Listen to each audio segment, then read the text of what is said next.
I'm Susan Legacki. We're here in beautiful Kailua Kona getting ready for the Ironman World Championships. I'm the content editor at Training Peaks, and I am here with Jen Rouland. She is one of our athletes we're featuring this week. She has a really interesting story. So she's a coach and an athlete, and she's been a triathlete for a really long time, and she was trying to get into Kona for 15 years, I believe, and she came really close a few times. One time as close as, 84 seconds? 84 seconds. 84 seconds from getting the slot, and she missed it, and really kind of sent her life into an interesting direction. That's why she ended up becoming a triathlon coach, and so she actually ended up qualifying at Ironman Mont Tremblant, so it's one of the last Ironmans that you can qualify for this particular race this year. So she's had kind of a quick build-up for Kona.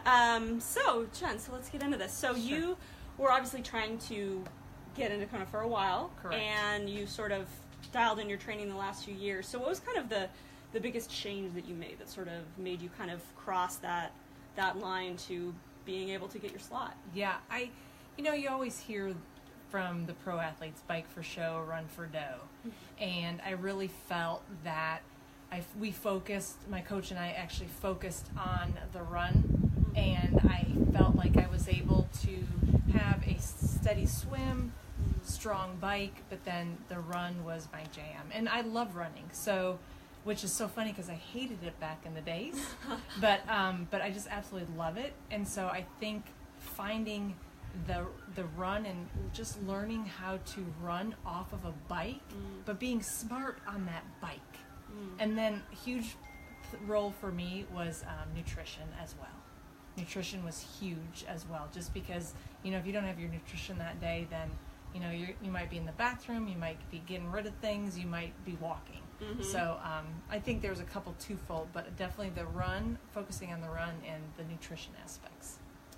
Awesome. So as a coach, I know that we've talked a little bit about, you think it's really important for coaches to have coaches themselves. Yes. So for you, what did you look for when you were trying to find a coach, and as a coach, how did that kind of change that sort of decision-making process for you? Yeah, I realize I always had a coach from the beginning of when I started Ironman triathlon training. Even though I was starting coaching at that time, I had no idea about the long distance stuff.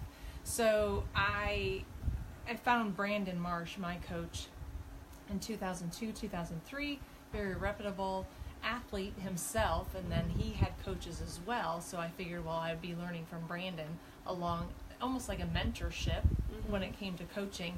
And then with Brandon, it was the comfortability that I had with him, and just the trust. The trust is so huge with having a coach, and big thing, accountability.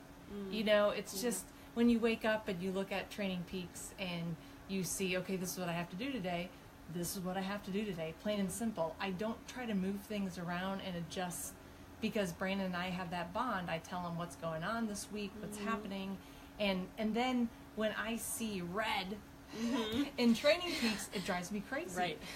So it's I pay for a coach for a reason. It's that accountability factor, but the bond and the trust that I have with Brandon is great, and that's what I love.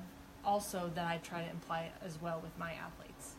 That's great. Yeah. So if any of you have any questions at home that you want to ask us, you can go ahead and do it in the comments section. I know that Jen is a wealth of information on all things coaching and triathlon. Yes. So you ended up qualifying at Ironman Mont Tremblant, and so that's in August, correct? Yeah, it was about 8 weeks. So 8 weeks out. So you qualified, you get your slot. Most people when they finish an Ironman, they kind of just don't want to think about anything for a while. Right. So you sort of had to kind of be like, oh, hey, not only do I have another Ironman in 8 weeks, I have Kona in 8 weeks. So that's a lot to take on. Yeah. So tell me a little bit about your sort of recovery strategy. How did you kind of think about your training, and what sort of metrics are you sort of looking at in Training Peaks as you were going along? Yeah, I the first week we pretty much said just take it off. And that's exactly what I did. I took advantage. I didn't do anything. I didn't do any training because I knew I was going to have to start ramping back up again for Kona. So it was more about, we pretty much put all my eggs in one basket for Tremblant because I wanted that Kona slot. Right. And now Kona is that cherry on top of that ice cream sundae, which I can't wait to have after Have a few. Yeah. So I, Brandon and I talked about it, and it was more about coming to Kona recovered and injury free, and really focusing on some of the staple, maybe a longer bike, longer swims, because we know my run's good. My run's good. I clocked a 3:42 at Tremblant. That's awesome. So, yeah. My run is solid. So I know how to run a marathon. Right. But we wanted to stay fresh. So a lot of interval work. So a lot of the workouts that we did for Training Peaks, we looked at it. It was a lot of interval specific, during the long bikes, during interval workouts. Okay. And then we looked at, and then also in the pool was a lot of longer swims versus interval. So like how long? Longest was 4,000 meters. Okay. Yeah, That's couple. awesome. Yeah, couple. And one week I had about 10,000 of swimming, Yeah. 9 to 10,000 meters of swimming, and which was great. And then for the bike aspects was all about quality versus quantity. And so we looked at watts. I looked at Brandon may look at things different, but as a coach, I will also look at my own stuff. But I'll look at my my acute fatigue versus my chronic fatigue. I will look at that to make sure I am recovering. And unfortunately, before Kona, I looked at my fatigue, and I have a red the Sunday before I had to come here because I was exhausted. I was like, you know what? The hay is in the barn. Yeah. We're not going to worry about it, and just the run. I missed a run of all things. Well, which is what I love. But But anyways, yeah. Yeah, I mean I think that's one of those hard decisions when again you don't want to see the red, but you have to sort of think of the bigger picture. Yes. And you have to realize it's not like you're not going to be working out this week. Right. Exactly. You have Exactly. a big thing. I have a big day. Yeah, I have a big day. Yeah.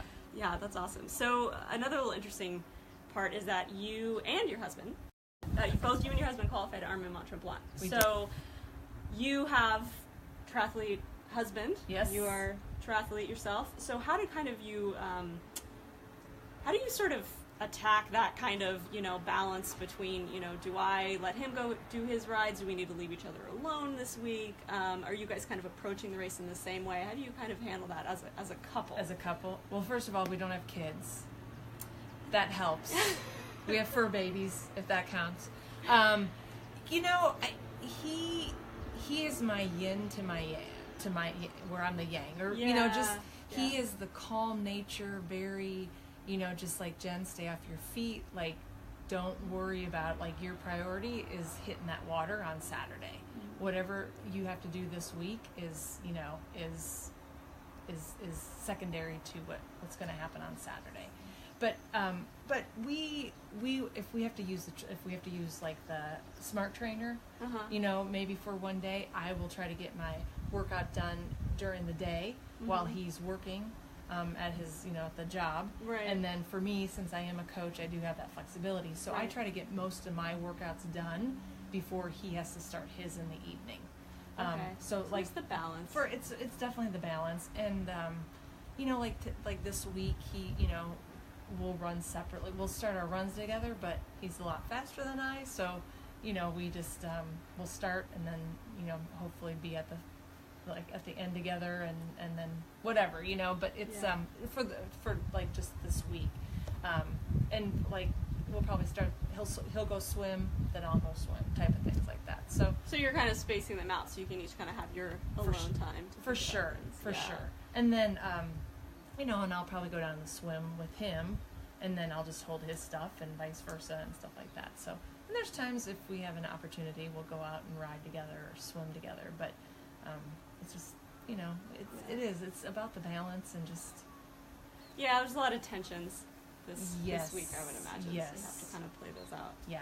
Yeah. So is there anything in particular about this course that you are most excited about experiencing for the first time? I know you've been here a few times watching him race, so it's not your first time experiencing kind of all that is this race week, but as someone who is competing, what are you most looking forward to seeing?